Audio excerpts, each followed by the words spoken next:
Buenos días. Buenos días. Quiero pedirles un favor a todos. Les voy a decir una frase y quiero con ella que sucedan varias cosas. Primero, decidan si es una frase aplicable a su realidad o no. En caso de que la respuesta sea sí, traten de ponerle cara, nombre y apellido de quién podría decirles esta frase a ustedes a título personal por la forma en la que ustedes son. Los jóvenes hoy en día son unos tiranos. Contradicen a sus padres, devoran su alimento y le faltan el respeto a sus maestros. Yo creo que esta frase es extraordinariamente vigente. Esta frase fue dicha por Sócrates, quien vivió del 470 al 399 a.C. ¿Y por qué lo traigo a colación? Porque si él acuñó esta frase, allá, en años de la abuela, es porque era una frase vigente. A lo que quiero llegar con ello es que la rebeldía de la juventud no es un caso extraordinario, es casi una obligación ser joven y ser rebelde. Es casi una obligación. Pero ¿qué sucede? ¿Qué hay de rebeldías a rebeldías? Tenemos tristemente eventos del año pasado, aquí en México, que esbozaron una rebeldía de bastante medianía, por decirlo menos. Ahora, piensen en México de 1946. ¿Qué estaba pasando en el 46? Acaba de terminar la Guerra Mundial. México no participó, pero no teníamos las linduras de comunicación que tenemos ahora. Y si la Ciudad de México era una ciudad mucho más atrasada con respecto al resto de las capitales europeas o norteamericanas, las ciudades de provincia vivían un rezago mayor respecto a los avances de la Ciudad de México. Imagínense en Torreón, Coahuila, de 1946, teniendo 18 años, casi la de todos ustedes, de los 18 a los 22. En una sociedad pequeña, cerrada, religiosa, y que ahí vive una mujer de 18 años. Imagínense, ella nació en el 28, ¿qué sucedía en el 28? Estaba gobernando calles, todavía en los 30 fue la Guerra Cristera, que afectó toda la zona del norte. La Guerra Cristera, pues, se le prohibía a las personas oficiar misa, y lo tenían que hacer en los sótanos de las casas, a escondidas. Entendamos eso. ¿Qué sucede con una sociedad increíblemente religiosa? Que era muy fácil tener al antagonista, o sea, desde el punto de vista sociedad religiosa, era muy cómodo tener al antagonista. ¿Quién era el antagonista? Venía desde Juárez. Las leyes de reforma hacen un cisma brutal entre el gobierno y la iglesia, y toda esa herencia queda viva hasta la Guerra Cristera. Entonces, ser religioso y tener enfrente a alguien que no es religioso o que está en contra de la religión, era un enemigo conocido. No hay nada más fácil que lidiar con un enemigo conocido. El cristianismo llevaba 2000 años ya de ser perseguidos por su religión. Te persigo porque tienes tu religión, deja de creer, pues no dejo de creer. Te meto a la cárcel, pues sigo creyendo. Te voy a quemar, pues quémame, pero me quemas con mi fe. O sea, los mártires tenían muy clara la posición. De hecho, en la Guerra Cristera resulta que ahora acaba de canonizar hace muy pocos años a santos mexicanos de la Guerra Cristera. Entonces hay que entender ese contexto. Ahora, ¿en dónde está el problema? Imagínense que en esa sociedad surge un escuincla de 18 años y saca un poema sobre religión contraponiéndose a la ortodoxia social, ni siquiera a la ortodoxia religiosa, a la ortodoxia social, al deber ser de la sociedad con respecto a la religión. Y parte de una premisa muy simple. Dios fue hecho a imagen y semejanza. Dice, perfecto. Pero a imagen y semejanza tan puntual y tan específica como yo misma. Órale. Y tiene 18 años. Por eso es que quise llamar esta sesión La rebeldía desde la inteligencia. Les voy a leer fragmentos del primer poema y nada más empiecen a comprender todas las posturas rebeldes, porque toca sexo, toca maternidad, toca ir en contra del Cristo crucificado, toca una serie, trastoca una serie de paradigmas o de situaciones anquilosadas, y es una voz extraordinariamente refrescante, y el problema que provoca es que no la pueden tachar de no creer en Dios. O sea, era más fácil decir Dios no existe y contra eso aventarse el al cuello. Aquí esa es la bronca, que sí existe Dios y ella cree fervientemente en Dios.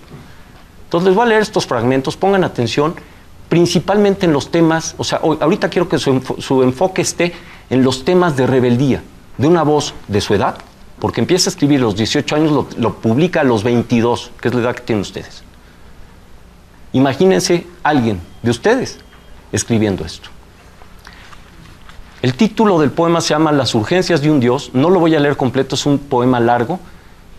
Hice un extracto que sigue siendo largo, entonces les pido encarecidamente una atención un poquito dilatada, o sea, aguántenme tantito. Las urgencias de un Dios. Cuánto jirón de cielo prometido que no puedo creer, que no logra sitiarme, ni adormecer mi sien, ni incitarme el afán. No rebusquen más mitos en mis labios. Soy la furia salvaje de una criatura abandonada en el monte, sin conocer más padre que el sol que ha requemado mi epidermis, ni más madre que ese lamento gris de tierra que indefinidamente me derrumba y me levanta. Una urgencia por Dios toma el vocablo, lo que nos pasa a veces. Si cuando niña se me hubiera dicho, ante Dios afloja la rodilla y baja el rostro, yo hubiera obedecido. Pero nadie sopló luces de mitos en mi frente, ni se movió en los nervios de mis actos. Y ahora, cuando alguien me pregunta, ¿cuál es tu Dios, tu identidad y la religión que habitas? Digo, mi tierra es la religión del embarazo y yo soy la semilla donde Dios es el embrión en vísperas. Pasan las madres con sus hijos. Ante esto, mido la magnitud de mis caderas, palpo mis carnes, aguzo el oído finamente y confirmo el hecho. Como ellas, yo llevo un fruto dentro de mí. Pero alguien, no sé quién, salta y me dice, ficticio anunciamiento en la sorda pulsación de un cuerpo estéril. ¿Qué saben ellos de ese recóndito embrión, urgiendo mi presencia bajo un cielo de ruinas? ¿Qué saben de ese embarazo antiguo, gestando desde siglos un hijo despatriado que no llega a nacer, ni abortar de mi vientre cuando resbalo y caigo? Un hijo falsamente robado y bautizado en el narcotizante vino de un río mitológico que no acierta a moverse con la pesada carga que le asignan. Hoy todo es distinto. Sé mi condición de madre y de Dios su condición de hijo.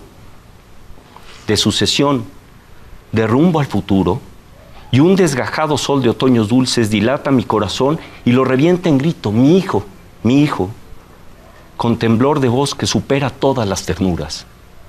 De blasfemia han tachado mis urgencias. Dicen que Dios no reirá jamás entre mis labios, ni llorará en la cuenca de mis ojos tristes. Seré siempre la anónima, la gris, la desterrada, para quien solo existe por patria un índice de estragos y de hogueras. Alguien rompió sus labios pecho adentro y me enseñó a forjarme desde siempre una forma de amor recíproca y sencilla. De aquí que guste la identidad sin límites ni ambages. y use el coloquio fácil y entrañable con que en el vientre se hablan madre e hijo. No reparo en lo dicho. Dios es mi inseparable, mi más íntimo compañero de juegos y de lágrimas, el más constante y tierno, más rebelde y sumiso, lo que son las cosas. Yo sé lo que le espera al canto en que me espigo. Una turba de puños indignados demolerán su forma, me trizarán a golpes. No me conformo con que digan, su forma es esta, vedada a otra estructura. Qué débil consistencia de doctrina. Recordad que Dios es el espejo más contradictorio y bifurcado,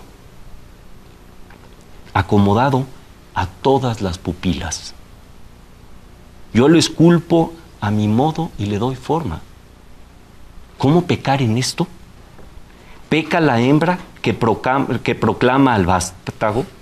¿Peca al decir se hospeda desde siempre en la borrasca delirante de mi sangre? Imposible.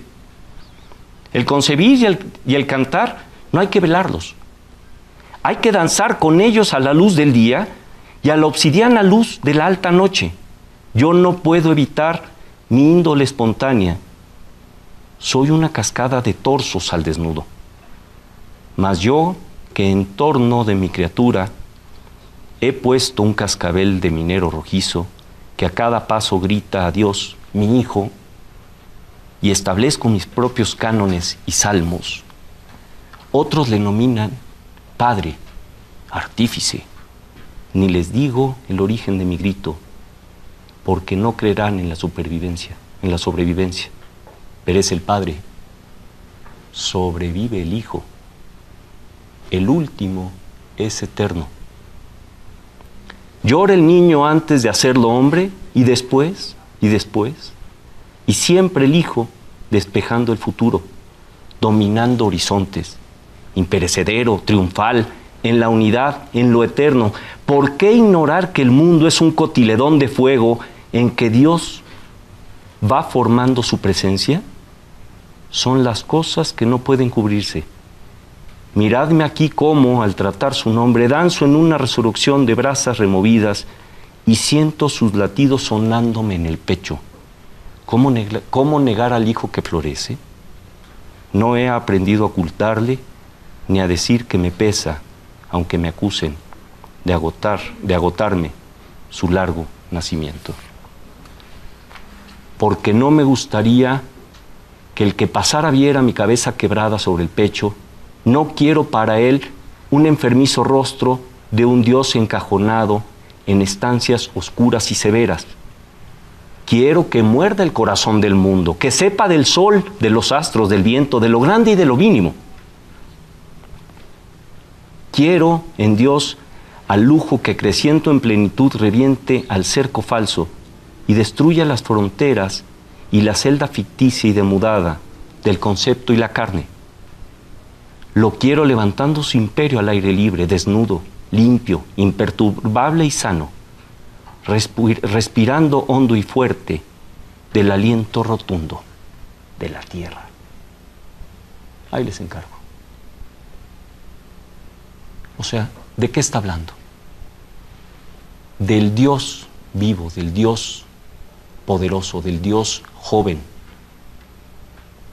del Dios que camina sobre el agua, no el que está en la cruz. Y ese es su amigo, ese es su íntimo amigo. Entonces, ¿qué pasó? Pues se podrán imaginar, destierro, libro quemado, prohibido para que lo leyera toda la gente. Eso es lo único que provocó que los jóvenes, adivinen qué hicieron, leerlo. Pues, ahora, yéndonos un poquito a la vertiente poética, ella es una prodigiosa, se acabó. O sea, no nos hagamos bolas, es un Messi de la poesía. Ella empieza a escribir a los 9 años para entrar en materia. Aquí su Charro Abitea empezó a escribir a los 39 años, casi. Es una cascada, es un poema en el que se extiende enormemente, en el que explica, en el que expone y empieza a dar visos de poesía moderna. Si yo les pregunto a ustedes, bueno, hablamos un poquito de la poesía. Resulta que la poesía es casi tan antigua como el hombre. Y los griegos, magos, genios, ponen una serie de reglas a la poesía que prevalecen por miles de años.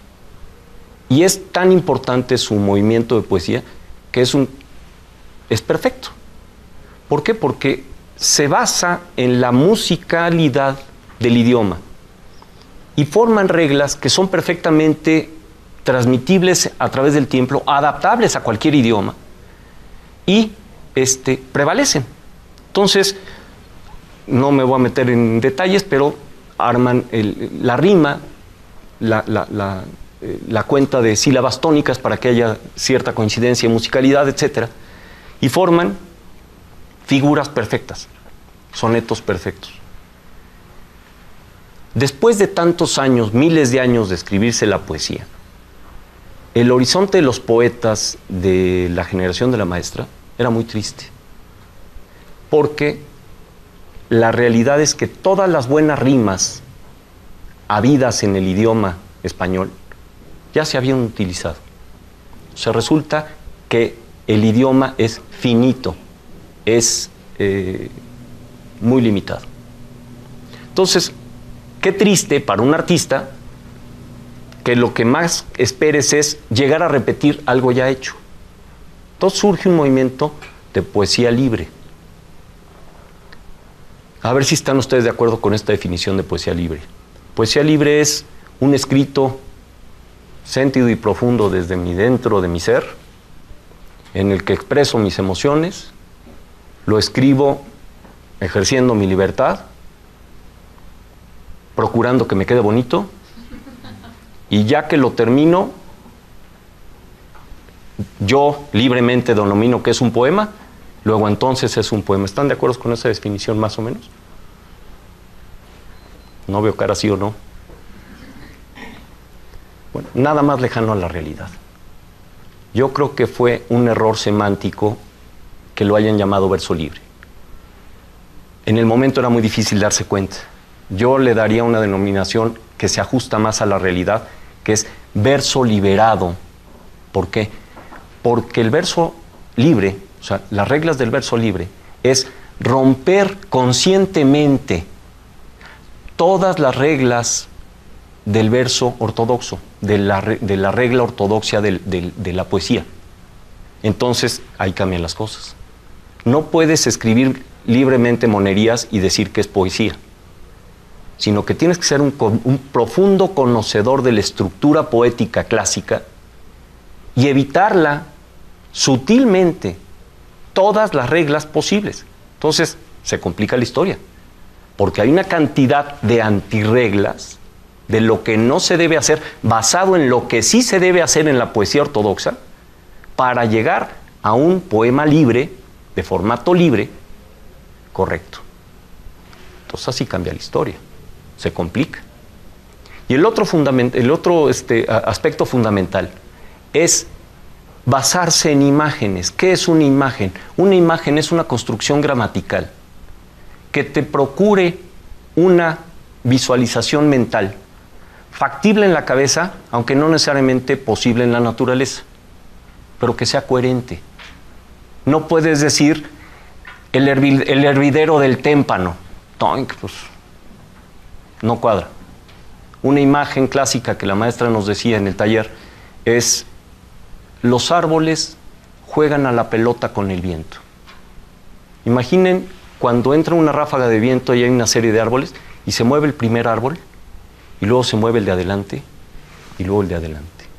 ¿Qué sucede? Que ella lo vio como niños jugando con una pelota tipo playera grandota, de esas de plástico grandota, que el niño se la pasa al siguiente con las manos levantadas y el otro se la pasa al siguiente. Entonces, cuando te quede esa imagen de entrando el viento y ves a los árboles como niños jugando con el viento, no vuelves a ver una ráfaga de viento en tu vida. Siempre verás a niños jugando con el viento.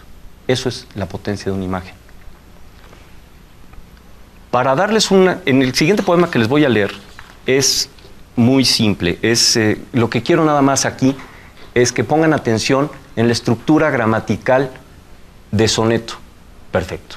O sea, no vamos a hacer mucho, no nos vamos a meter mucho en el tema del contexto del poema. El poema se llama Fatiga. Ya están plenas las cuencas de mis ojos, pronunciadas las más tiernas palabras. Sin embargo, tú, amor, que me taladras, quedas mudo a mis íntimos antojos. Yo he albergado las más candentes rosas y he apretado de cantos mi garganta. Mas de ti solo enorme se levanta un mar de olas glaciales silenciosas. Ya mi voz se ha bañado de fatiga, ya de tanto llamarte languidece, pues ya gira en las ondas, ya en la espiga, y acelera su paso y se enardece, mas llegando a tu hielo se desmiga y en las sombras calladas desvanece. Con esto les demuestro que conocía al dedillo las reglas del soneto. Pero ¿cuál es su vocación? Su vocación es ser una pionera. De aquí empieza a construir imágenes. Pero otro aspecto fundamental de la poesía es lo que yo le llamo el discurso paralelo. Yo te estoy diciendo algo en el poema, pero te estoy provocando emociones que te provocan a un discurso paralelo que te vas explicando poco a poco otras cosas y que dices, ay, güey, aquí ¿qué está diciendo este cuate? Bueno, una definición muy mía de poesía es que la poesía es un perfume muy concentrado, capturado en el tiempo, que cuando se destapa, impregna con su aroma nuevamente a quien el cuarto en donde está y a quien lo escucha. Entonces, con estas ideas, con el concepto del doble discurso, del discurso paralelo, les quiero leer ya uno de los poemas fundamentales de la maestra. El hombre. ¿Qué ha visto el hombre? Nada. Ciego y desnudo llegó, desnudo y ciego se irá, del polvo al polvo. Un gesto de ternura podría salvar al mundo, pero el hombre jamás bajó los ojos a ese pozo de luz. Llorarás, le dijeron, mas no es fácil llorar. Llorar es desprenderse, irse en ríos de uno, y el hombre solo sabe devorar y perderse. No conoce más muros que los que cercan su ciudad en sombras, y hasta allí ha bajado a envejecer, a morir en sí mismo, a sepultarse testarudo mientras la soledad circula por su cuerpo, como el viento por una casa en ruinas. Yo insisto, un gesto de ternura, de pronto me irrito, tiemblo, río, me quebranto. Yo soy el hombre. Nos podríamos echar media hora todos platicando qué significa este poema. Y es de un ejercicio, una profundidad brutal. ¿Por qué? Porque ve la realidad del hombre, pero no lo ve como los otros. Termina con la realidad diciendo, yo pertenezco a eso, y soy igualito a eso, y soy eso. O sea, se ve a sí misma. Y no hay nada más difícil que escribir de uno mismo, pero de acá adentro. Porque qué bonito estoy, eso es bien bonito decirlo. Cuando te atreves a hablar de temas tan profundos. Ahora encontremos rápidamente las imágenes.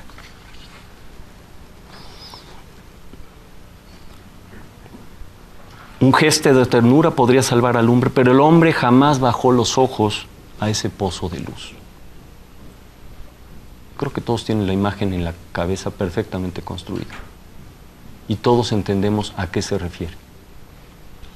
No conoce más muros que los que cercan su ciudad en sombras, y hasta allí ha bajado a envejecer. Te queda clarísimo, otra vez, la imagen y a qué se refiere. Y podemos extender el discurso explicando qué significa. Cuando lean poesía moderna, contemporánea, actual, procuren encontrar las imágenes y procuren encontrar este discurso extra en el que los incita al diálogo, a conversar con el otro, con su cuate, con su vecino. ¿A qué entienden? Un punto que decía la maestra es, hay muchos lectores que no le entran a la poesía porque es muy compleja, ¿están de acuerdo? Es muy complicado. La maestra nos decía, ¿qué crees? Poema que no se entiende no es responsabilidad del lector. Es torpeza del que escribe. Si no te entienden es porque no está dicho. Porque lo que quieres decir no está dicho. Si tu poesía se tiene que leer con pie de página para que te diga qué significa cada palabra encriptada, que en el movimiento X tal significaba una rosa tal cosa, ya dejó de ser. La poesía tiene que ser universal y tiene que ser con el idioma contemporáneo. Dígame cuántas palabras de estas no han entendido. Está hecha con idioma común y corriente. Para personas común y corriente como nosotros. ¿Qué se necesita para leer poesía? Hablar español. Saber leer. Y tener emociones. San se acabó.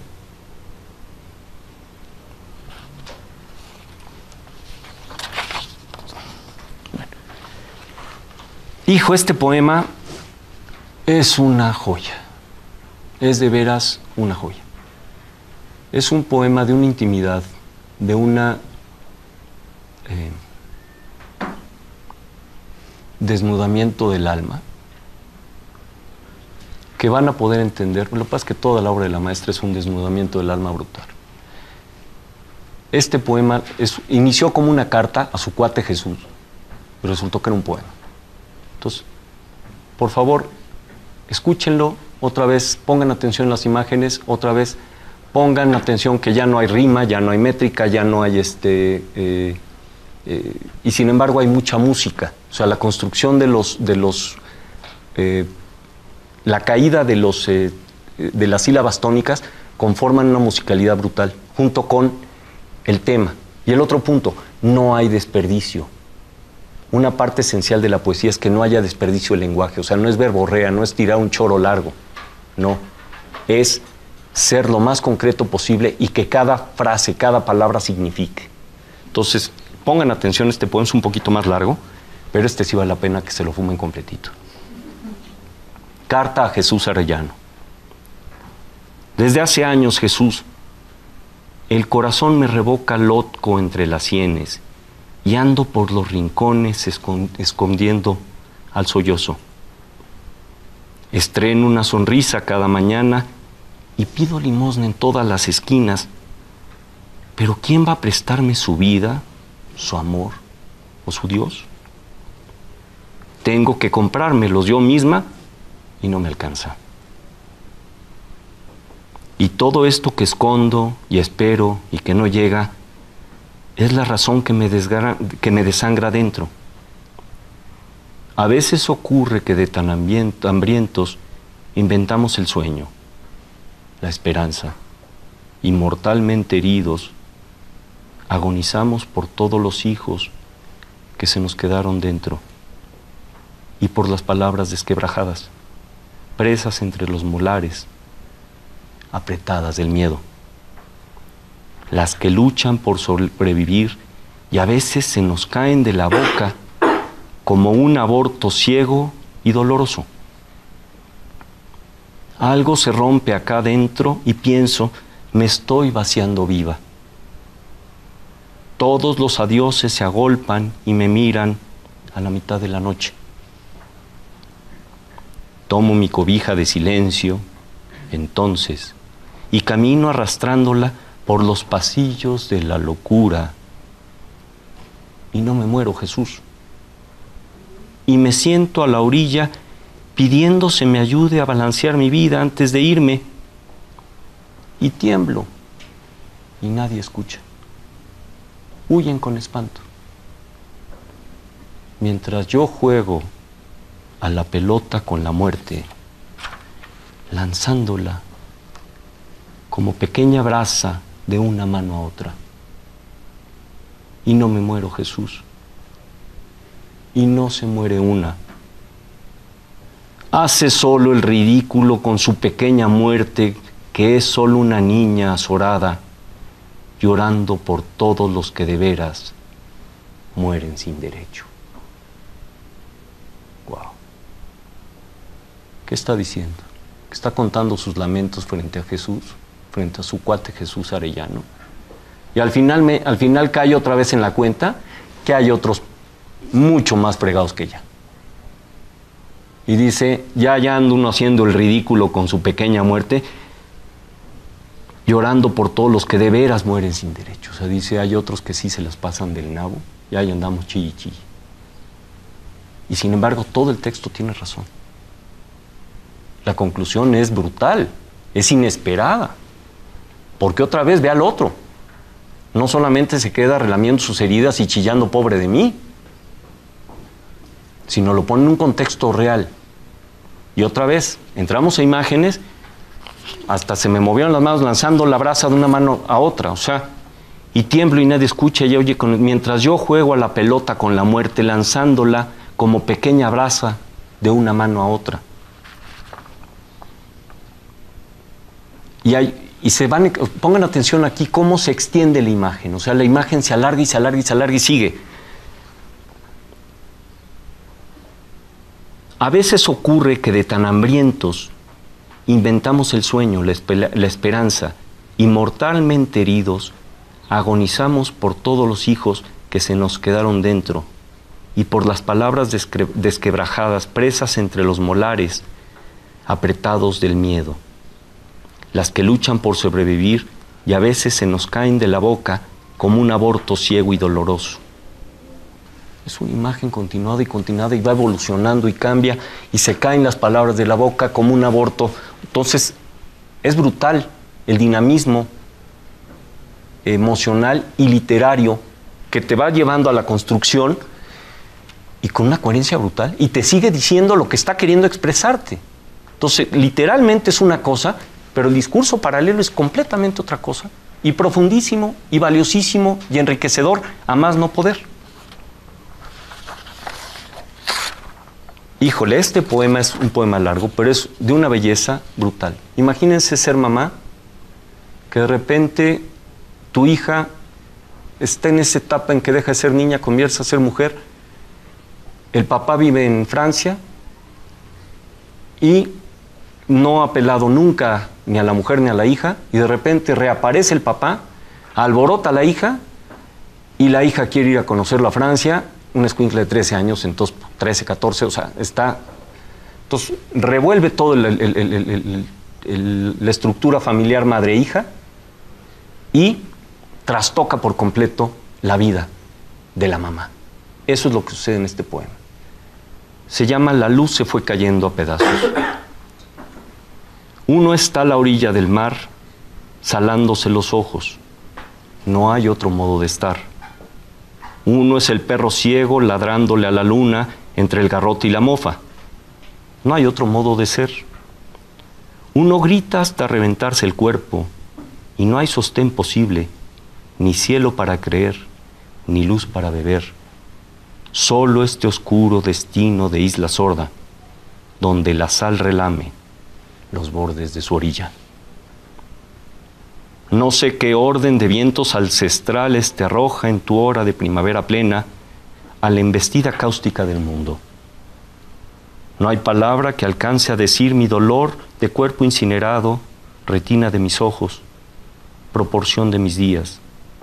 Viento empujando mi maltrecha barca. Todo gira en el aire, todo cae en pedazos. ¿Cómo afrontar sin lágrimas tu entrada al vértigo terrestre? Esta escala donde la eternidad ha tejido un urdimbre de amor e inteligencia en pugna interminable, con un inmenso volumen de basura. Tengo que decir, bueno, y cruzarme de brazos, sentada en el dintel de mi mundo boscoso, mientras la miopía de un topo se estrella contra el dedo gordo de mi pie y asciende la pendiente un zorro con aire despistado. Tengo que decir, bueno, y una paloma gime con las alas quebradas. Lo que duele en los nuestros es como si la sangre toda de golpe se astillara y uno mirar impotente de rodillas cómo arrastra el tiempo su corriente, lo que fue, lo que es razón de nuestra vida. Sí, tengo que decir, bueno, mientras desata una tormenta sus látigos oscuros desde el fondo de mis ojos de luto. Hemos velado juntas el silencio, en silencio nuestro propio cadáver, guardando las palabras para que no hicieran estallar el cristal de la estancia en que se ha encerrado para crecer el dolor. En vano intentamos incorporarnos, hallar el paso seguro. Nos deshacemos como fantasmas en un círculo de espuma. Mi hija y yo comimos la hierba amarga y el panácimo mientras pasaba por afuera ululando la muerte. Arracimadas en una sola lágrima, oramos en minutos la equivalencia a meses, días, años, y pasó el pavor de la noche, temblando, sin tocarnos. Desde lejos, la sangre que creíamos perdida atraviesa la línea del tiempo como cuchillada y te rescata de mis arañas del miedo y de tu miedo. Vamos a guardar este segundo en que te abates, echa un nudo pequeño y lloroso en el puño de mi mano, a jugar a que puedes regresar un día, a que no hay horizontes inciertos que te estiren de mí. Vamos a jugar a la mascarita sonriente, mascarita de barro, rechingada máscara del diario con que oculto estas grietas de fuete que es la vida en mi cara. Decidida, echas reversa en el tiempo y te sumerges en las llamas bautismales antes de partir, para no olvidar esta raíz que dejas y que arderá sin tregua, como una lengua de fuego, siguiéndote a través de todos los caminos. Este mes o este resto de vida será un andador pardo de alfileres de horror y tortura. Un largo grito de espanto en que me lamerá el corazón la lengua de una pesadilla. Mansamente, sin quejas, me siguió mi hija en el exilio, aunque yo trastabillaba ciega y era un signo casi desdibujado en el gran pizarrón. Ahora estoy aquí, traficando con palabras y lágrimas, porque no quiero que desaloje de su corazón mi sitio, ni me estrangule con el cable de un prematuro adiós. Ella no volvió nunca.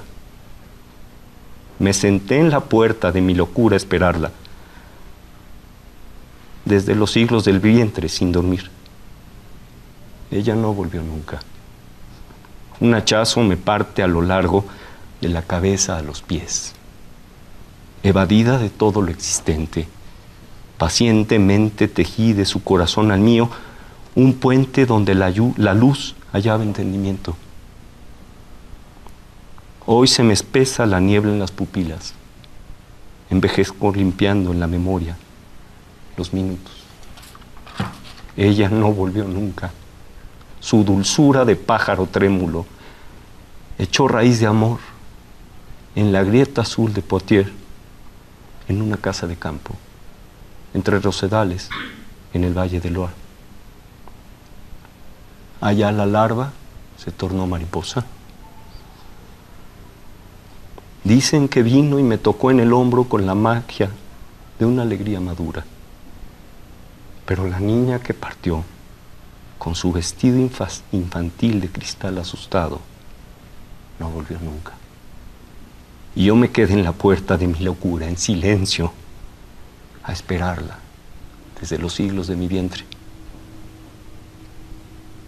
Todo lo que amé me fue arrancado, aspirado por el tragasol de la distancia, impotente, ahumada en soledad, desagotándome de amor, me miro en esta tarde que se deslíe sumisa al resbalar en los cristales.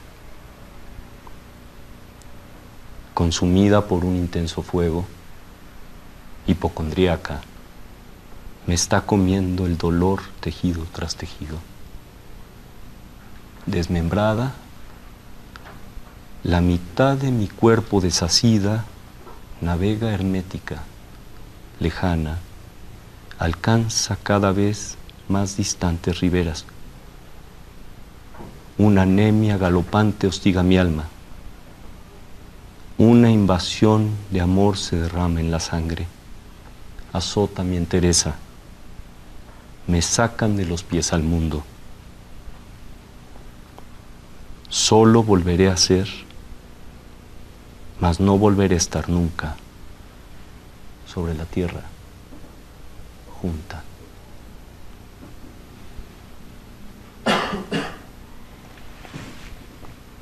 Es dificilísimo lograr evocar un momento tan íntimo, tan personal, y que no haya manera de que te rompas. Eso es poesía. Y otra vez, la cantidad de imágenes, cómo se van concatenando y cómo te va llevando. Y otra vez, lo dicho contra lo significado, son dos cosas totalmente distintas, pero igualmente coherente, igualmente bello, igualmente profundo, igualmente mágico. Les puedo decir que todo poeta es escritor, mas no todo escritor es poeta.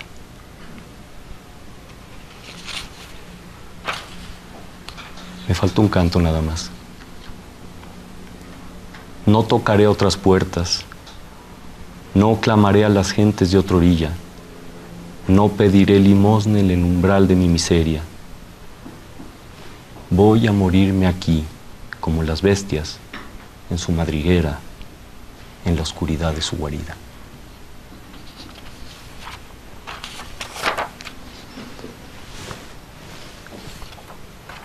Creo que están clarísimas las imágenes, creo que está clarísima la evolución de la poesía. Quiero leerles, como andamos un poco cortos de tiempo, algunos poemas que evocan o que claramente dejan la calidad de la poesía libre en los fundamentos básicos que les dije. Este es un poema que escribió como despedida, de hecho lo nombró despedida originalmente, y le cambiaron el título muy acertadamente, por sugerencia de una alumna de la maestra. Y es una despedida, y pa' colmo le atinó. Ahorita les explico por qué. Bajo el oro pequeño de los trigos. Si me voy este otoño, entiérrame bajo el oro pequeño de los trigos, en el campo, para seguir cantando a la intemperie. No amortajes mi cuerpo, no me escondas en tumbas de granito. Mi alma ha sido un golpe de tempestad, un grito abierto en canal, un magnífico semental que embarazó a la palabra con los ecos de Dios, y no quiero rondar tiritando mi futuro hogar, mientras la nieve acumula con ademán piadoso sus copos a mis pies. Yo quiero que la boca del agua me exorcice el espíritu, que me bautice el viento, que me envuelve en su sábana cálida la tierra, si me voy este otoño. Resulta que la maestra murió en otoño. Entonces es magistral el poema, o sea, esta imagen tan poderosa bajo el oro pequeño de los trigos, imagínense los trigales, con la luz de la tarde, a eso se refiere. Entonces, es una imagen tan poderosa que otra vez, cuando se tropiecen con un campo de granos, no van a ver otra cosa más que oro pequeño de los trigos. Y te va llevando a base de imágenes, y otra vez las imágenes no tienen desperdicio, no tiene una sola palabra que le sobre a este poema. No hay manera de editarlo, no hay manera de quitarle una sola palabra, ni le falta. Es cortito, es breve, es contundente, es poderoso, y otra vez de una sabiduría y de una profundidad fuera de serie. Desde mi punto de vista, poema que no tiene un significado profundo, fuerte, intenso, poderoso, no logra completar una de las cualidades fundamentales de la poesía. Este es chiquitito y está escrito para alguien joven, para una persona joven. Le hace a todos ustedes. Se los dedica la maestra con cariño a todos ustedes. El lomo de la vida. Tras la reclusión vino de improviso la luz. Deslumbrada, llegué al núcleo de un violento avispero. Ajena a la concesión estudiada, inoportuna, con la simplicidad del que ignora el aguijón de la insidia, pasé la mano, sin malicia, por el lomo de la vida. Dios mío, qué brutal quemadura. Va a llegar un momento en que cuando entren a un universo menos protegido que la escuela y se enfrenten a la vida y se enfrenten con lobos, hienas, buitres de la vida, se van a acordar de este poema. Cuando ustedes lleguen con la candidez de recién graduados y se tropiecen con alguien que quiere robarse su trabajo, o que van a decir el lomo de la vida. O sea, la magia de la poesía es que tú no la buscas, ella te encuentra. Si estás metido en la poesía, de repente aparecen poemas que te hacen sentido. Y les pasa seguramente con canciones. Seguramente cortan con el novio o con la novia y de repente aparece la canción que llevaba 2 años y medio sonando en el radio y la descubres y dices ¡guau! ¿No? Bueno, eso mismo pasa con la poesía. O sea, así es de canija. Vas encontrando en tu vida poemas que te explican lo que te está sucediendo, y en eso radica la magia de la poesía, que alguien ya puso en palabras lo que te está pasando dentro. Una definición de poesía también que me gusta usar es la siguiente: allá donde las palabras no alcanzan a expresar, empieza la poesía para hacernos comprender. La poesía es mucho más allá que palabras bonitas y lenguaje florido. No se vayan con la finta, con saltimbanquis del lenguaje, que hacen peripecias con el lenguaje. Eso no es poesía. Es atractivo, es interesante, pero hasta ahí llega. La poesía te enseña, te explica, te ayuda a comprenderte contigo mismo. La poesía es un diálogo con alguien que tuvo el atrevimiento de aventurarse en su fuero interno y dar un poco de luz para que podamos entender nuestros propios caminos. Yo creo que lo voy a dejar. No, se los quiero leer. Este poema, ¿se acuerdan del primero, el de las urgencias de un Dios?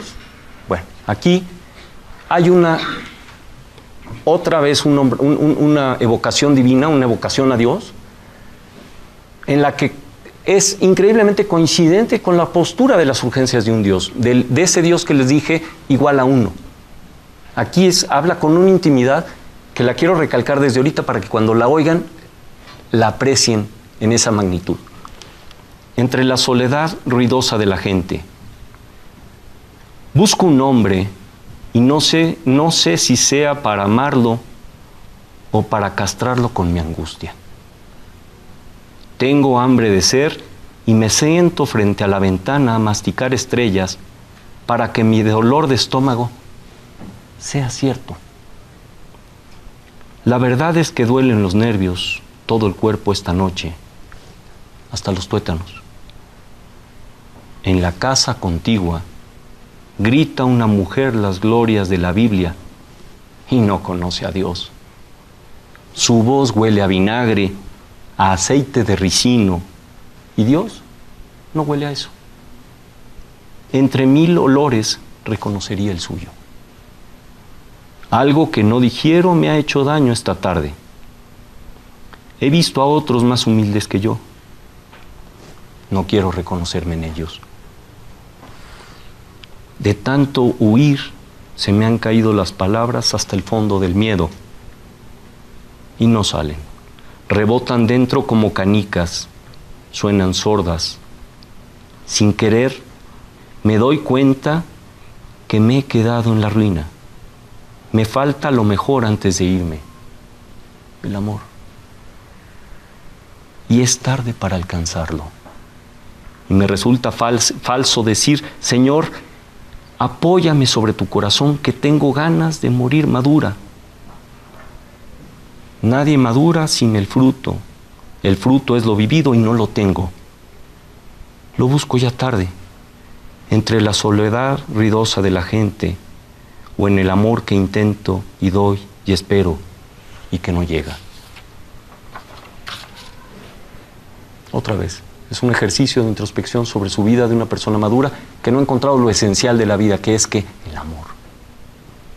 Todo lo demás es accesorio.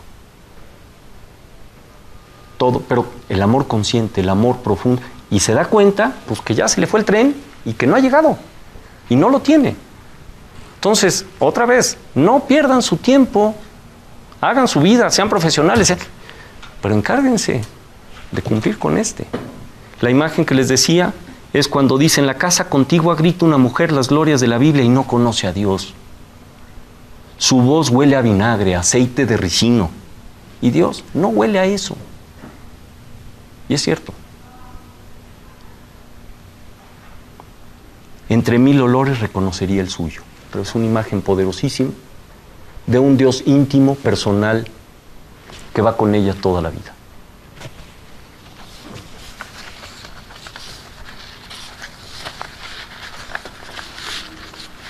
Yo creo que, como estamos ya por terminar, les quiero leer uno de los poemas más importantes que escribió la maestra al final de sus días. Piensa en este poema de una mujer de arriba de 75 años, con toda la sabiduría acumulada. Aquí hay un punto que quiero extenderme respecto a la sabiduría. Yo no creo en la premisa que dice que todos los ancianos son sabios. Lo único que te garantiza la vejez son canas y arrugas. Para ser sabio necesitas, es el resultado de cultivarte todos los días de tu vida. Es un acumulado de sabiduría, es un acumulado de inteligencia, es un acumulado de estudio, es un acumulado de que te gire la neurona.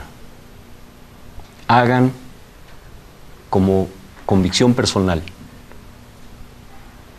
háganse la promesa del ejercicio de cultivarse. Hay 1000 formas, hay 1000 cosas, hay 1000 temas. O sea, no se limiten a temas, no les propongo tema alguno. Cada quien escoja su propio camino. Pero para alcanzar la sabiduría solamente se logra activándose culturalmente hablando. O sea, más allá de los Simpson y más allá de Bob Esponja, hay mucho más que ver en el mundo. Entonces, métanse a investigar lo que sea, pero cultívense y entonces podrán llegar a una sabiduría en la vejez. Este poema, vean la calidad de la imagen, cómo un poema construye una imagen y se desarrolla con una simpleza y una complejidad en el tema que es maravilloso. Se llama La Palabra. Insisto, piénsenlo, una mujer de 70 y tantos años escribiendo esto. la palabra. Ahora, cuando se apaga el fuego que arrasó mis llanuras con su gemido estéril, convalezco bajo un sol tibio con la fuerza enarcada. Sabiamente me alimenta la miel de una colmena inefable. Acaricio la exactitud de las celdillas e infatigable se enardece mi espíritu. Aletea, protege el panal de la hermosura para que no muera su reina, la palabra. ¿Qué está diciendo? Que ya su cuerpo ya no funciona como funcionaba, que ya no tiene la fuerza, convalece bajo un sol tibio, con la fuerza enarcada, o sea, habla de jorobés, pero acaricia la exactitud, o sea, pero sabe que tiene un detallito que todavía le funciona y que todavía le gira, que es la piedra. Entonces, es consciente de que acaricia la exactitud de las celdillas. Infatigable,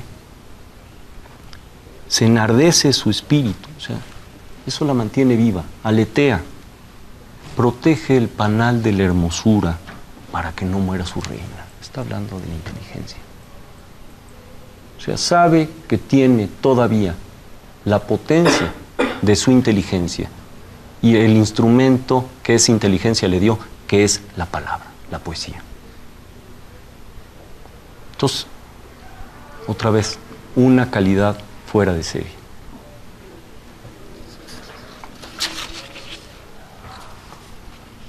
No sé cómo estemos de tiempo. ¿Todavía? Bueno, quisiera leerles un poema fundamental de la maestra. La maestra tuvo la desgracia de muchas pérdidas muy seguidas y muy dramáticas, muy fuertes. Era primera muy apegada al padre y muere cuando ella está en los 20 y tantos, muere el papá, al poco tiempo muere la mamá, después se suicida una hermana y luego por todas esas tragedias su hermano, donde ella se apoyaba, ¿qué creen? Muere por alcoholismo, entonces ahí les encargo. Entonces todo esto, su única manera de mantener algo de coherencia fue con la poesía. Hoy no entramos a los poemas más fuertes y profundos de la maestra, que es el de la muerte de su hermana y la muerte del padre, que son hermosísimos, se los recomiendo. Pero le escribe estas cartas a su hermano que murió. Y es un poema precioso. Otra vez, insisto en las imágenes, insisto en el discurso. Y brincos diéramos cualquiera de nosotros de tener una hermana así que nos escriba algo de este tamaño. Cartas para el hermano.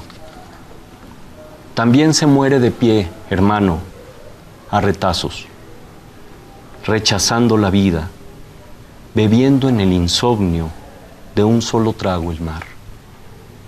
Se muere de rodillas, hermano, quitándole a la mesa el pan, a la noche el sueño, a la vigilia el sol, para entregarlo al mundo. Se muere también de sed, de oprobio, de vergüenza, de esperanza fallida. Se muere de calumnia, de deshonor, de ingratitud, de proscripción injusta, del poder de los pocos y el gemir de los muchos. Y nadie puede detener la marcha funeral del tiempo, ni vivir por nosotros. Mentira que morimos cuando se apaga la última célula en el cielo del cuerpo. La muerte nos congrega en su redil de sombras, los ángeles nos miden al nacer el sudario y no fallan las cuentas. Antes de que me marche hacia cualquier rincón de esta escala o cualquier otra escala, quiero decirte en serio que el amor es el lujo más alto de la vida y que ciegos andamos, termitas incansables, tras los bienes terrenos, cegando los caminos por donde la luz nos entra, decirte que la prisa, esclavos, prisioneros, disputamos ingenuos un reino de ceniza y lo turbamos todo. Nuestra palabra íntima, la albura del silencio en la eternidad que esparce sus brisnas de misterio. Antes de irme quiero que sepas que yo tuve conciencia de tu mano discreta sosteniendo mis pasos, de la vara de tu justicia que tu honradez preside. Nacimos del mismo tronco, pero tú fuiste el dedo más completo, sabedor que somos la parte de un gran todo, de que la compresión empieza al descubrir humildes nuestros propios aciertos y las grandes flaquezas, sabedor que el recto pensar esclarece el conflicto y que amar es vivir el incendio interior con dignidad humana.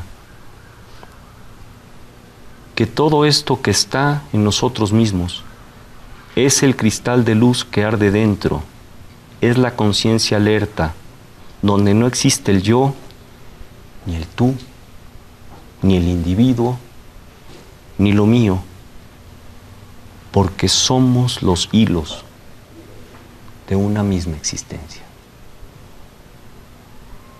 La maestra decía que el filósofo, el místico y el poeta descienden a brevar del mismo pozo. ¿A qué se refiere con ello? Descienden a beber del mismo pozo el místico, el filósofo y el poeta. Son las tres actividades intelectuales humanas que pertenecen al humanismo más profundo. Y van a encontrar en cualquiera de esas tres vertientes de profundidad la esencia del ser humano, su esencia misma.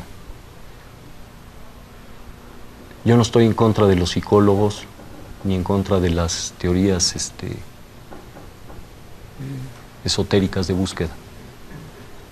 Una ruta que puedo recomendarles para la búsqueda interior, muy probada, porque es tan antigua como el hombre mismo, es la poesía. Atrévanse a buscar en la poesía, pero una recomendación: procuren buscar solamente en los más grandes. Procuren empaparse. Si se van a echar a nadar, que sean en las aguas más cristalinas. O sea, traten de buscar guía para encontrar a las voces más claras, y con eso no se la van a acabar. Tienen para toda la vida. No consuman cualquier poesía, no consuman cualquier cosa que les digan que es poesía. Sean muy elitistas, tienen ese derecho. Elijan qué leer. Y alguien fundamental de esa lista es Enriqueta Ochoa. Tuve el honor de ser alumno de ella, tuve el honor de ser muy amigo, muy cercano de ella, y lo que puedo decirles es que la poesía la sigue teniendo vigente y puede ser amiga tan íntima de ustedes como lo fue conmigo y sigue siendo. Los invito a conocer a Enriqueta Ochoa. Muchas gracias.